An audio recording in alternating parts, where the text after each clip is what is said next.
afternoon. We're well into the month of May and graduation is coming up in a few days. Students have headed off to sports already, and as you can see, some are playing frisbee on the quad, some are just sunbathing, and some are actually doing a little bit of studying. We're going to head over to the Media Conference Center to talk with our Director of Technology, Mark Burkholz, and then our History Department Chair, Kevin Wiercinski, about what we've been using the Media Conference Center for this year. So the first thing we were able to do was to get Kevin Wiercinski's human geography class to talk with a history professor from Afghanistan, who was in Afghanistan. And that was a very interesting talk, and was particularly interesting because he was very anti-American, so the kids got to see a slice of life that they're not used to. And then through the same people, we were able to get in contact with an Iraqi refugee camp with refugees mostly from Iraq. And we talked to a UNICEF worker and another person who was actually a refugee and also a teacher.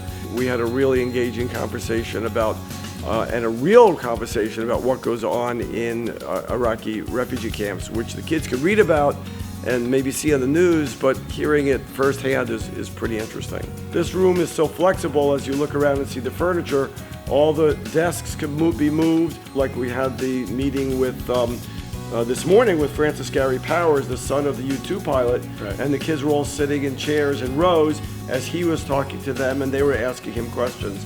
Kevin, what were you doing the other day, and how does this enhance your teaching to be able to talk to people from Iraq or Afghanistan or wherever?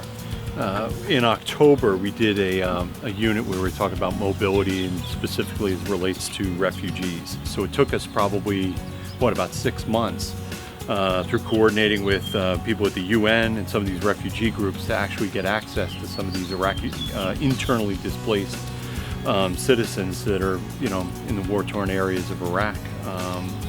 It was fascinating for our kids to be able to ask questions, listen to their experiences, take the things that we had been reading about, and we had been learning about and watching, but then actually interact with some of the things that we've been seeing. Was a real tremendous experience. It's really another incredible tool that we have. When I play in class, I can look out and see all the things that we want to do.